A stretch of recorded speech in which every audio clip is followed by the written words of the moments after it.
September 1943. The Pacific Ocean stretched endless beneath a destroyer's bow, and somewhere in that vast expanse of blue, Japanese submarines waited. Lieutenant Commander William Thompson stood on the bridge of his Fletcher-class destroyer, watching as painters transformed his ship into something that looked like it had escaped from a Picasso exhibit. Bold stripes of black, ocean grey, and haze grey slashed across the hull at impossible angles. Geometric shapes collided and intersected. The pattern seemed to shift and writhe depending on where you stood. "Sir, with all due respect," his executive officer said, "we look like a damn zebra." Thompson smiled. That was exactly the point. The United States Navy had just implemented the most ambitious camouflage program in naval history. Over 300 unique patterns would be painted across the fleet, turning warships into floating works of avant-garde art. Destroyers, cruisers, battleships, even aircraft carriers received these wild designs. The official designation was Measures 31, 32, and 33. But everyone called it by its street name, inherited from the last war, dazzle camouflage. The theory seemed to defy common sense. Instead of hiding ships, make them impossible to look away from. Instead of blending into the sea and sky, paint them in the most conspicuous patterns imaginable. Turn naval warfare into visual chaos. But there was method in this madness. To understand why the Navy painted its ships to look like zebras, you first need to understand the lethal precision of submarine warfare in World War II. By 1943, submarine technology had evolved into something terrifyingly effective. Whether hunting in the Atlantic against German U-boats or facing Japanese submarines in the Pacific, Allied ships confronted an enemy that struck from beneath the waves with calculating precision. The submarine's greatest weapon wasn't just the torpedo itself, it was mathematics. Cold, precise, deadly mathematics. When a submarine commander raised his periscope to line up a shot, he became an optical calculator. Through the narrow lens, he observed his target and began feeding data into a system designed to solve one problem. Where would that ship be in 60 seconds? The stadometer in the periscope measured range. The commander placed crosshairs on the target's waterline, then rotated a dial until a ghost image aligned with the ship's masthead. The angle between these 2 points, combined with the known height of the mast from reference books, gave him distance, accurate to within 100 yards when done correctly. Next came speed.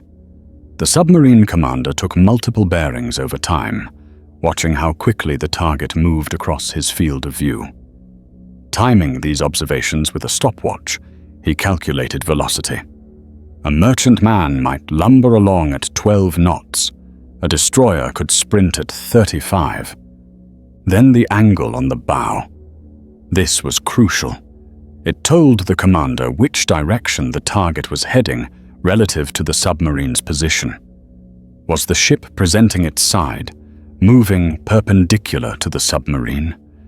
Was it angling toward or away? The pattern of light and shadow on the hull, the way the ship's profile appeared, the position of its superstructure, all these visual cues revealed its heading. With these 3 pieces of information, range, speed, and heading, the submarine's attack computer went to work. German U-boats used the Vorhaltrechner, a mechanical calculator that factored in torpedo speed, running time, and the target's movement. American submarines employed the torpedo data computer, the most sophisticated naval fire control system in the world. Japanese boats had their own versions. The computer calculated the lead angle. Just like shooting a clay pigeon, you don't aim where it is. You aim where it's going to be. The torpedo, running at 40 to 45 knots, needed 60 to 90 seconds to cross a typical attack distance of 1,000 to 2,000 yards. In that time, a ship moving at 20 knots would travel over 600 yards. The torpedo had to be fired on a course that would intercept the target's future position. The gyroscope in the torpedo received the calculated angle from the fire control system. When fired, the torpedo would run straight for a short distance, then turn to the preset course and continue running until it either hit something or its fuel ran out. This system worked with brutal efficiency. In the Pacific, American submarines were sinking Japanese merchant ships faster than Japan could replace them. In the Atlantic, German U-boats hunted in wolf packs, coordinating attacks that overwhelmed convoy defenses. The mathematics of torpedo fire control had been perfected to a lethal art. But there was a weakness in this system. It relied entirely on visual observation. Every calculation began with what the submarine commander saw through his periscope. Range depended on correctly identifying where the waterline met the mast. Speed required tracking the ship's movement across the visual field. Heading came from interpreting the ship's profile and orientation. What if you could make the submarine commander see things that weren't there? What if the visual cues he relied on became unreliable? That was the genius of dazzle camouflage. The human visual system is remarkably good at recognizing patterns. We see a ship's silhouette and instantly categorize it: destroyer, cruiser, cargo vessel. We track movement and calculate trajectories without conscious thought. Our brains are pattern recognition machines, honed by millions of years of evolution. Dazzle camouflage attacked these automatic processes. It didn't hide the ship. Instead, it made the ship impossible to interpret correctly. Consider the most basic element: the bold stripes. When painted perpendicular to a ship's movement, vertical stripes create an optical illusion called the Barber pole effect. Your brain interprets the movement incorrectly, perceiving motion in a direction different from the actual course. The ship appears to be moving at an angle to its true heading. Now add diagonal stripes, ones that sweep across the hull at sharp angles. These create false perspective lines. Your eye follows them and concludes the ship is oriented differently than it actually is. The bow becomes the stern. The stern looks like the bow. The ship seems to be angling left when it's actually moving right. Layer in contrasting colors: black against light gray, dark gray against white. Sudden transitions between these tones disrupt the smooth curve of the hull. The human visual system relies on shading to understand three-dimensional form. A smoothly shaded sphere looks round. But break up that shading with harsh boundaries, and the form becomes ambiguous. Is that surface convex or concave? Is it near or far? The dazzle patterns employed geometric shapes that violated expectations. Rectangles and triangles painted on curved surfaces created impossible geometry. Your brain tried to make sense of it and failed. The shapes suggested planes and angles that couldn't exist on a ship's rounded hull. Painted at the waterline, false bow waves suggested the ship was moving faster than its actual speed, or slower. Curved lines that mimicked wake patterns could be placed forward on the hull, making the wake appear to come from the wrong end of the ship. All of this created uncertainty, and in the split-second decision-making of submarine warfare, uncertainty was lethal. A submarine commander couldn't wait. His periscope time was limited. Every second it was raised increased the risk of detection. He had to observe, calculate, and fire quickly. If the visual information was unreliable, his calculations would be wrong. And a torpedo off by even 5 degrees would miss a target 1,000 yards away by more than 90 yards. Recent studies using computer simulations suggest dazzle patterns could create perceptual errors in heading estimation.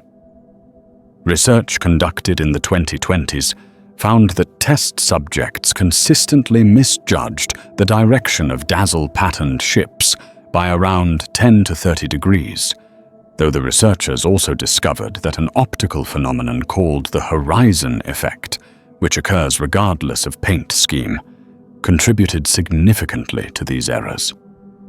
What this meant in practice was that dazzle added another layer of confusion on top of visual challenges submarine commanders already faced. But the effectiveness wasn't just about the patterns themselves. It was about the human psychology of the observer. Submarine commanders in World War II were some of the most highly trained sailors in their respective navies.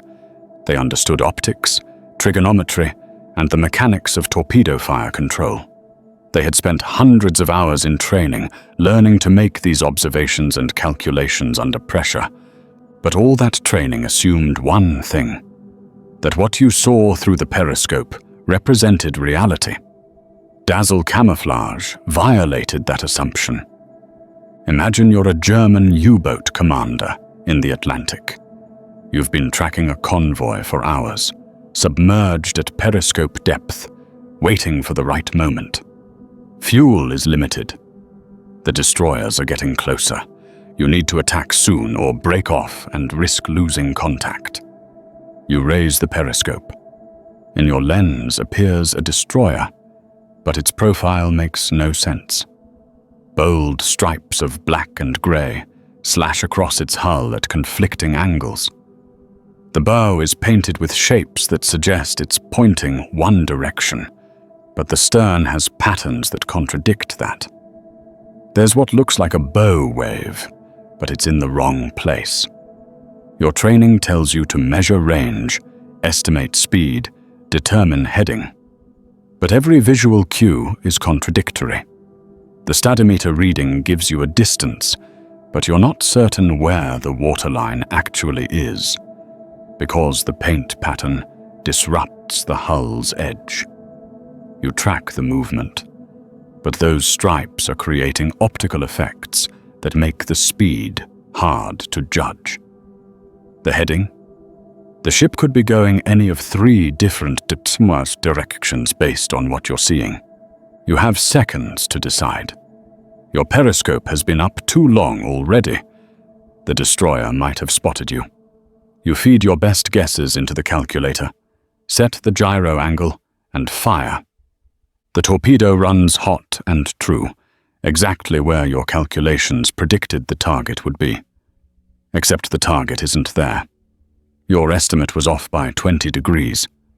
The destroyer steams past, your torpedo passing harmlessly 200 yards behind its stern. Worse, now they know you're here. Depth charges start falling. The hunter has become the hunted. This kind of psychological pressure likely compounded the optical challenges. Doubt could creep in. The next time a commander lined up a shot on a dazzle-painted vessel, he might take more time trying to verify what he was seeing. That extra time gave escorts more opportunity to detect the submarine. Whether this psychological dimension was intentional in the original design or simply a byproduct of the visual confusion, it became part of dazzle's defensive effect. The United States Navy didn't invent dazzle camouflage. The concept dated back to World War I, when British artist Norman Wilkinson proposed painting merchant ships in wild patterns to confuse German U-boats. Over 2,300 British ships received dazzle paint jobs in that war, with mixed results. The evidence for effectiveness was ambiguous at best, but the Navy remembered the concept. In 1935, the Naval Research Laboratory began serious studies on low-visibility ship camouflage. They tested different colors, different patterns, different approaches. The goal was twofold: reduce visibility by harmonizing with the horizon and sea, or confuse identity and course with obtrusive patterns. When war came in December 1941, the Navy had a basic camouflage system in place. Ships were painted in various shades of gray and blue to blend with different operational environments. Measure 11 for the Pacific, using sea blue. Measure 12 for the Atlantic, employing darker tones. These were low visibility schemes, designed to make ships harder to spot. But as the war progressed and submarine threats intensified, the Navy realized low visibility wasn't enough. In the vast expanses of the Pacific, you couldn't hide a task force. Aircraft could spot ships from 20 miles away on a clear day. Surface radar could detect them at similar ranges. The Japanese knew where the American ships were. The question wasn't about hiding. It was about surviving the attack once it came. In 1943, the Bureau of Ships established a dedicated camouflage section. They brought in Everett Warner, an American artist who had worked on camouflage in the previous war. Warner and his team of artists and naval officers began developing what would become Measures 31, 32, and 33, the dazzle designs for World War II. Unlike the First War, where each ship's pattern was unique and improvised, the US Navy standardized the process. They created over 300 specific pattern designs, each identified by a designation like MS-32/3D. The 3D meant it was the third destroyer pattern under Measure 32. Aircraft carriers had A-designated patterns, battleships B, cruisers C, destroyers D, and so on. But here's where it got interesting. The same pattern design could be implemented under Measure 31, 32, or 33, depending on which paint colors were used. Measure 31 used dull black, navy green, and ocean green. Measure 32 employed black, ocean gray, and haze gray. Measure 33 featured navy blue, haze gray, and pale gray. The patterns were the same, but the color combinations varied for different operational theaters. Each pattern was meticulously designed.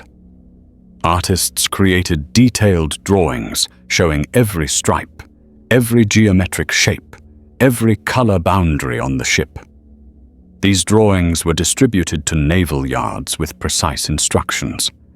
Paint crews received templates and measurements. The goal was consistency.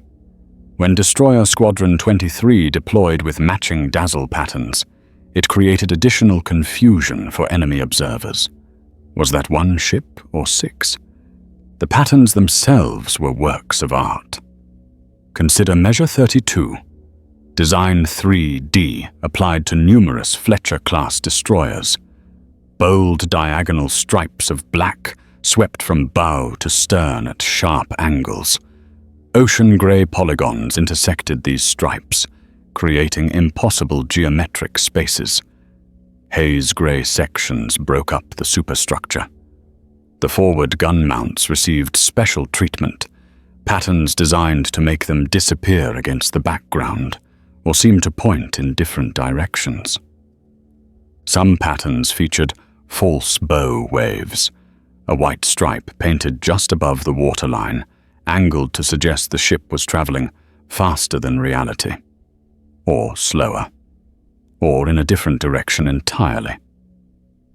From a submarine periscope, these false bow waves looked real, throwing off speed calculations. Other designs focused on breaking up the ship's length.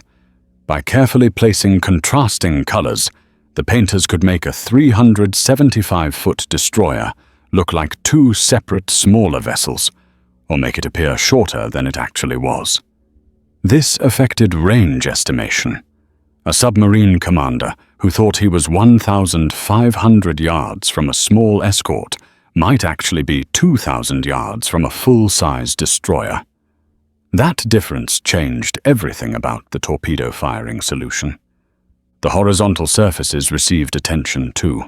Decks were painted in patterns of ocean grey and deck blue, designed to confuse aerial observation. From directly above, the deck patterns disrupted the ship's outline, making it harder to identify ship class or judge heading. As Japanese air power remained a threat throughout 1944, these deck patterns became increasingly important. The patterns themselves were works of art. The Pacific Fleet officially adopted dazzle measures for most of its surface combatants. Ship by ship, the fleet was repainted. The process was labor-intensive. A Fletcher-class destroyer required about 1,200 gallons of paint. The crew couldn't do it themselves while at sea. Ships had to return to rear area bases where specialized paint crews took over. Using the pattern sheets as guides, they marked out the designs with chalk lines, then filled in the colors section by section. It took anywhere from 3 days to a week to completely repaint a destroyer, depending on the complexity of the pattern and the size of the paint crew. Larger ships took proportionally longer. A battleship might be in the yard for 2 weeks just for the paint job. The Navy painted over 4,000 ships in various camouflage schemes during World War II. While not all were dazzle patterns, the specialized measures 31 to 33 were applied to hundreds of warships. Destroyers and destroyer escorts received them most frequently. These were the submarine hunters, the convoy escorts, the ships most likely to face torpedo attack. They needed every advantage. Aircraft carriers presented a unique challenge. The USS Enterprise received Measure 33 in February 1944, becoming one of the first fleet carriers to sport dazzle. Navy blue, haze gray, and pale gray covered her massive hull in sweeping patterns. The flight deck remained deck blue, but the island superstructure became a geometric maze. From a submarine periscope, identifying her as a carrier was obvious, but determining her exact heading? That became nearly impossible. Battleships got dazzled too. The USS Alabama wore Measure 12 modified, a dazzle variant. The USS North Carolina received an adaptation of Measure 32/18D, originally a destroyer pattern scaled up for a battleship's dimensions. These massive warships, 35,000 tons of steel and armament, became canvases for avant-garde art. Cruisers, from the heavy cruisers like Baltimore and Indianapolis to light cruisers like Cleveland and Columbia, all received their patterns. Some wore matching schemes within their divisions. Others had unique designs. The variety was intentional. Make every ship uncertain. Create maximum confusion for enemy observation. In the Atlantic, where the U-boat threat remained serious throughout 1944, the Navy applied dazzle aggressively. Destroyer escorts, those small but deadly submarine hunters, wore some of the boldest patterns. Bold vertical stripes, zigzag designs, patterns that made them look larger or smaller depending on the angle of view. Did it work? That's the question that has fascinated naval historians for 80 years. The evidence is complex and sometimes contradictory. Statistical analysis is difficult because so many factors affected survival rates. Ships in convoys survived better than independent vessels, regardless of camouflage. Ships with radar and sonar had better chances than those without. Experience mattered. A veteran captain who knew how to fight submarines was more likely to survive than a green commander, paint job irrelevant. But there are telling indicators. Ships painted in dazzle measures were attacked, but hit rates appeared to decrease. Submarines fired torpedoes that missed when they should have hit. Not always, but often enough to matter. Consider this testimony from a captured German U-boat commander after the war, when shown photographs of American dazzle-painted ships. It was not until she was within half a mile that I could make out she was one ship steering a course at right angles, crossing from starboard to port. The painted stripes on her afterpart made her stern appear her bow, and a broad cut of green paint amidships looked like a patch of water. Half a mile. That's 800 yards. At that range, with the destroyer that close, the submarine commander still couldn't accurately determine which direction it was traveling. That's exactly what the dazzle designers intended. While Japanese submarine commanders left fewer detailed written records, the operational results suggest they faced similar challenges. In Pacific operations, where American destroyers hunted Japanese submarines relentlessly, the dazzle patterns would have created precious seconds of confusion during the critical moments when a firing solution needed to be calculated.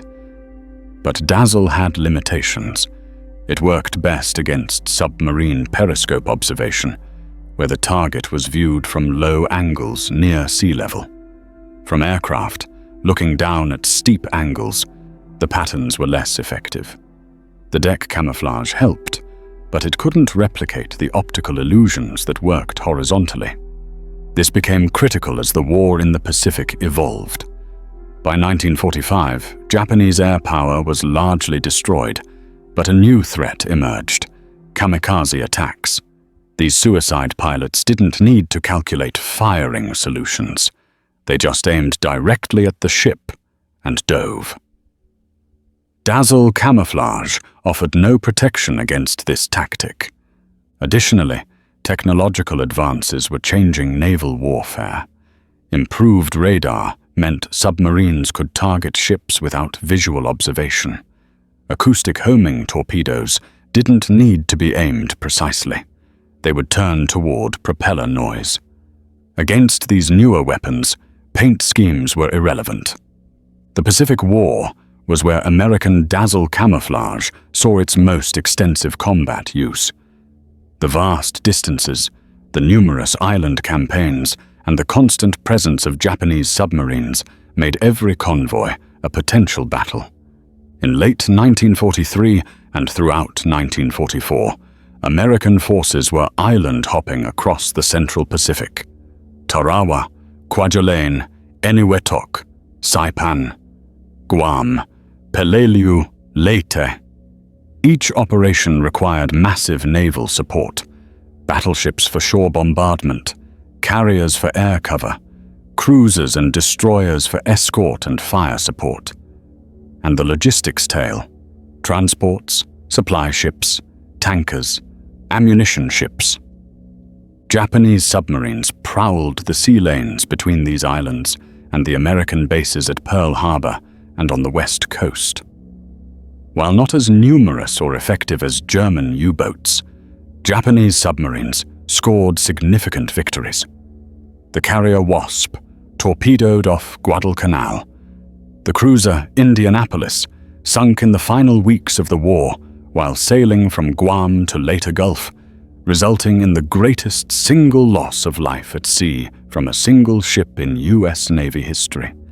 Against this threat, dazzle-painted escorts provided layers of defense. Destroyer screens around high-value targets. Destroyer escorts shepherding convoys. Submarines hunting enemy submarines. All wore their geometric patterns. Task Force 38, the fast carrier task force, operated with multiple carriers supported by battleships, cruisers, and destroyers. When the task force appeared on the horizon, it presented a forest of dazzle patterns.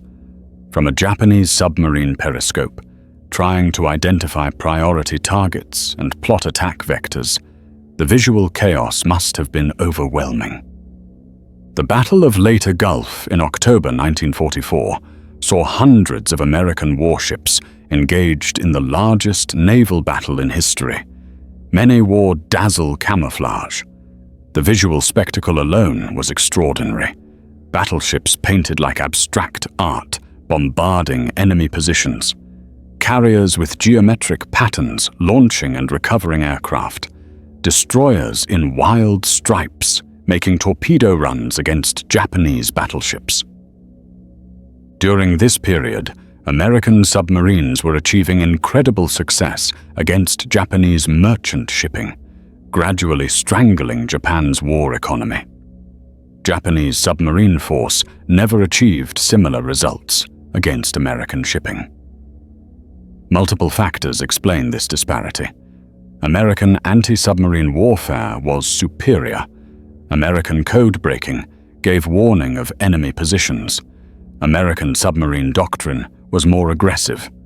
Japanese submarines were often diverted to supply missions rather than commerce raiding.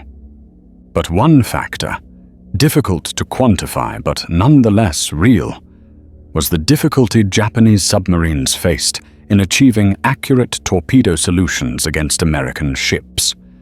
The dazzle patterns contributed to this.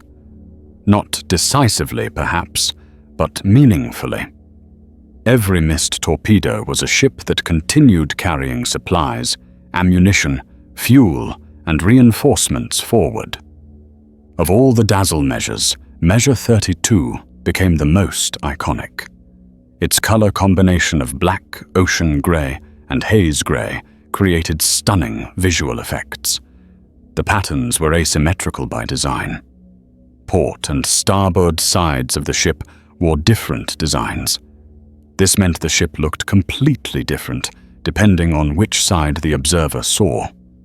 A submarine commander who had studied recognition manuals and memorized ship silhouettes found those silhouettes useless against Measure 32 ships.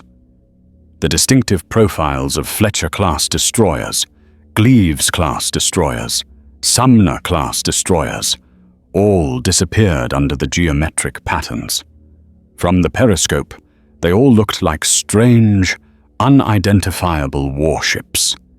The asymmetry also meant that a ship presenting its port side looked entirely different when it turned to present its starboard side. For a submarine tracking a target, this could create the impression that the original target had been replaced by a completely different ship. Confusion compounded upon confusion. Measure 32. Design 16D became particularly famous. Applied to many Fletcher-class destroyers, it featured bold diagonal stripes that created a powerful twist effect. The stripes angled forward on one part of the ship, backward on another. The bridge structure received a pattern that made it seem to lean at an impossible angle. False shadows painted in black suggested structural elements that didn't exist. From 500 yards, this ship looked like it was heading 30 degrees off its actual course. From 1,000 yards, the difference increased to 40 degrees. At 1,500 yards, the maximum practical range for a submarine periscope shot, the heading error could exceed 50 degrees. According to Navy testing documentation from the period, these kinds of perceptual errors were measurable and repeatable. Observer after observer misjudged headings when looking at Measure 32 ships. Even naval officers trained in ship recognition and experienced in submarine operations made consistent errors. The Bureau of Ships documentation from 1944 contained hundreds of pattern sheets for Measure 32 designs alone. Each was tested, refined, and optimized for different ship classes. Small patrol craft received simpler patterns because their smaller size made complex designs less effective. Large ships received more intricate designs because their greater size provided more canvas for visual trickery. While the Pacific saw extensive dazzle use, the Atlantic Fleet was dealing with a different submarine war. German U-boats operated in wolf packs, coordinated attacks against convoys. The tactics were different, the technology more advanced, the threat more concentrated. In the North Atlantic, where convoys supplied Britain and carried troops for the invasion of Europe, dazzle camouflage played a supporting role in a complex anti-submarine system. Convoys sailed in patterns designed to avoid known U-boat positions, informed by intelligence from code breaking. Long-range patrol aircraft provided air cover for much of the voyage. Escort carriers accompanied some convoys, providing their own air support. Destroyer escorts and frigates shepherded the merchant ships, their sonar pinging constantly, their depth charges ready. Against this multi-layered defense, U-boats found success increasingly difficult. By 1944, the tide had turned decisively against them. German submarines were being sunk faster than they could be replaced. Training standards had declined. Experienced commanders were dead or captured. The new crews made mistakes. In this environment, dazzle camouflage was one more obstacle the U-boats faced. It didn't sink submarines by itself, but it made their already difficult job harder. Made them take more time lining up shots. Caused them to miss when they did fire. Created uncertainty that kept them submerged longer, burning precious battery power and oxygen. The Atlantic Fleet continued using dazzle measures through 1944 and into early 1945. Unlike the Pacific Fleet, which began abandoning dazzle in response to the kamikaze threat, Atlantic ships maintained their patterns.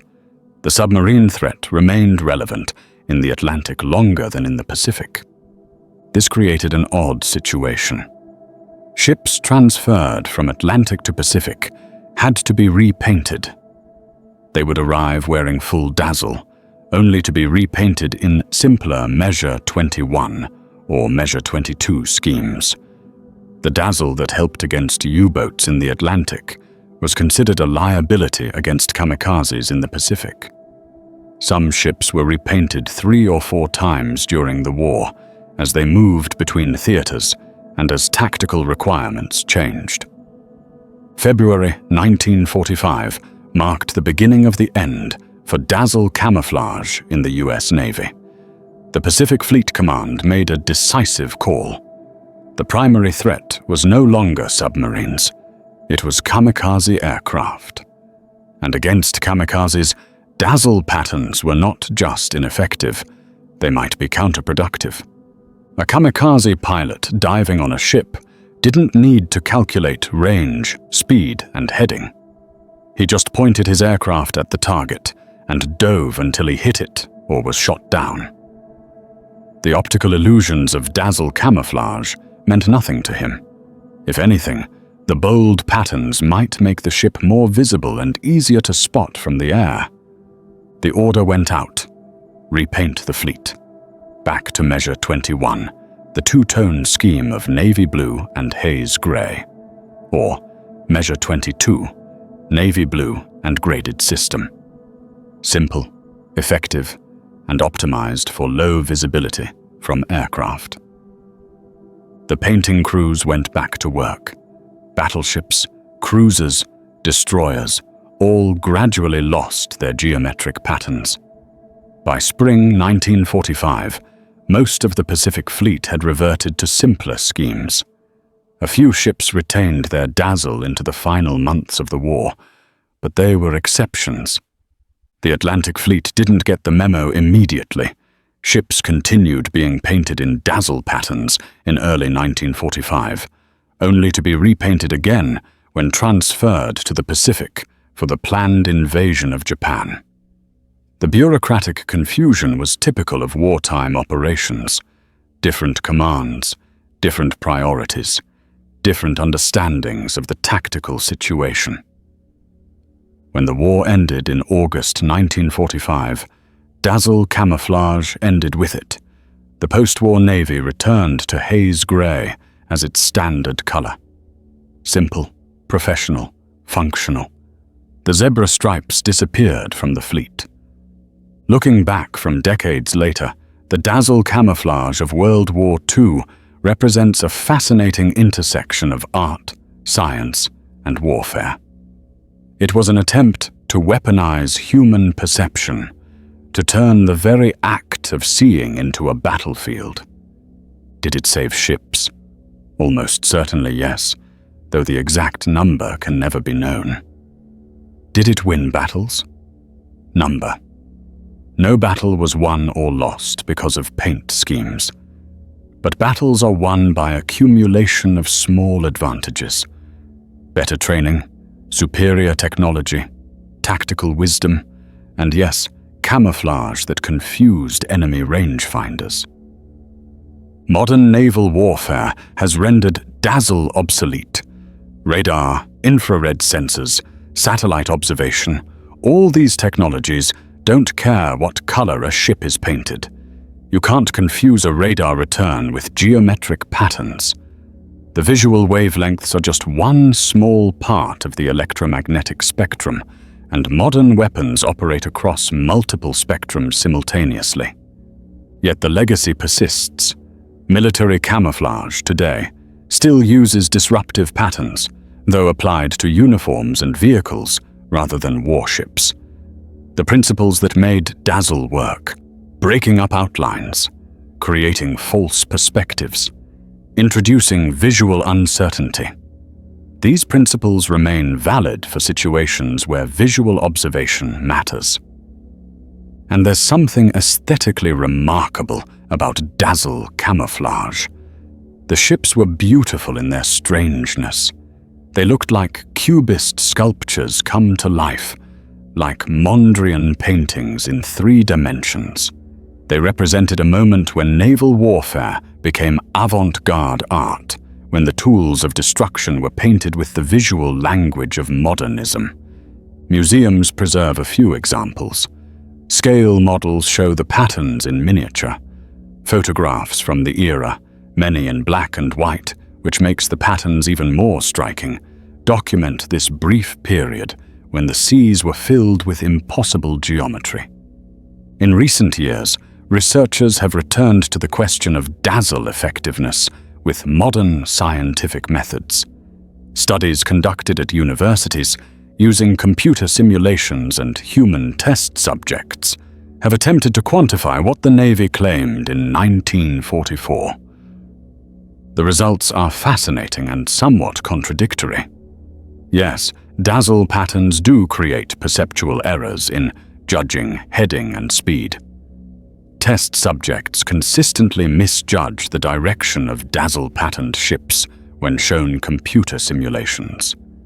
The errors are significant, often 20 to 30 degrees, sometimes more. But researchers also discovered something the original designers didn't account for: the horizon effect. When a ship is viewed near the horizon, there's a natural optical illusion that makes the ship appear to be traveling parallel to the horizon, regardless of its actual heading. This effect occurs whether the ship is painted in dazzle or plain gray.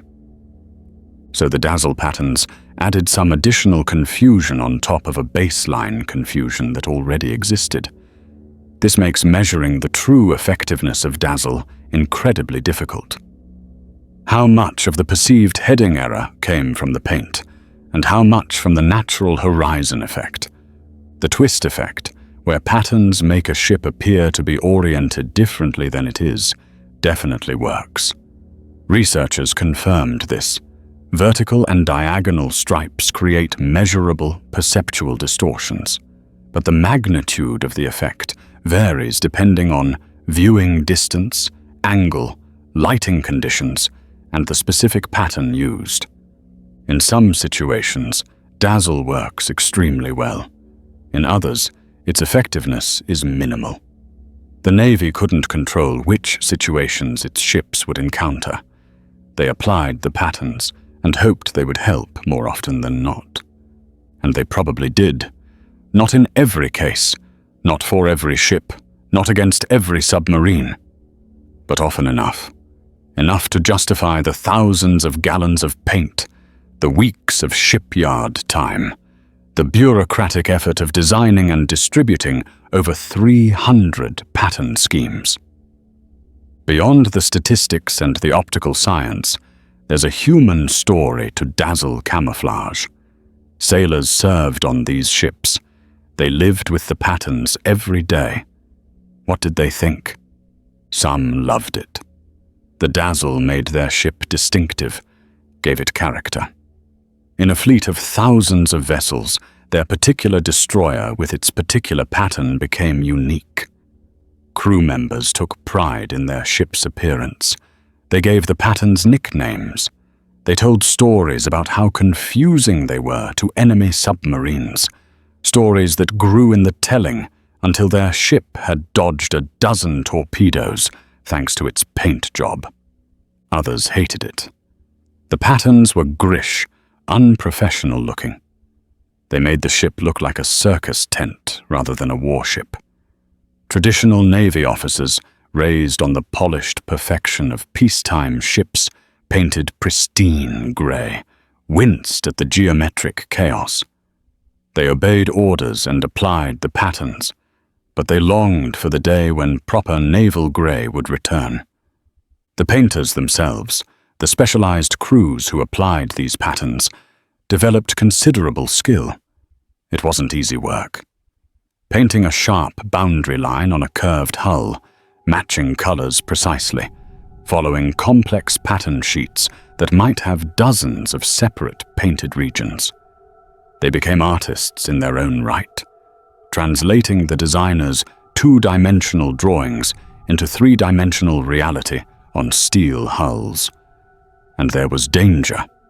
Painting detail work high on the superstructure while the ship sat in a forward base within range of Japanese bombers that took courage. More than one painter went into the water when his scaffolding collapsed. Some were injured, some killed, either in accidents or when bases came under attack. For the submarine commanders on the other side, dazzle camouflage must have been a source of frustration. Years of training in the complex art of torpedo fire control, mastering split-second calculations under pressure, and then the enemy starts painting their ships to fool visual perception. It was like bringing optical illusions to a gunfight. Japanese submarine commanders left fewer written records than their German counterparts, but the evidence suggests they faced similar challenges. Japanese submarines never achieved the success rates against American shipping that German U-boats did in the Atlantic, or that American submarines did against Japanese shipping. Many factors contributed to this disparity: training, doctrine, technology, convoy systems, but the difficulty in obtaining accurate fronting solutions against well-defended vessels painted in disruptive patterns likely played a role. When the war ended, the Navy wasted no time in returning to normalcy. Ships were repainted haze gray. The pattern sheets were filed away. The specialized camouflage section was dissolved. The artists and designers went back to civilian life. Some of those designers became significant figures in the post-war art world. Their experience creating camouflage patterns influenced their artistic work. You can see echoes of dazzle in abstract expressionism, in op art, in the geometric abstractions of the 1950s and 1960s. The visual vocabulary of dazzle camouflage entered the broader culture. But for the Navy, it was over. The future of naval warfare lay in guided missiles, nuclear propulsion, and electronic warfare. The age of visual deception had passed. Ships would be detected by radar and engaged by weapons that didn't require anyone to see the target. There have been occasional revivals.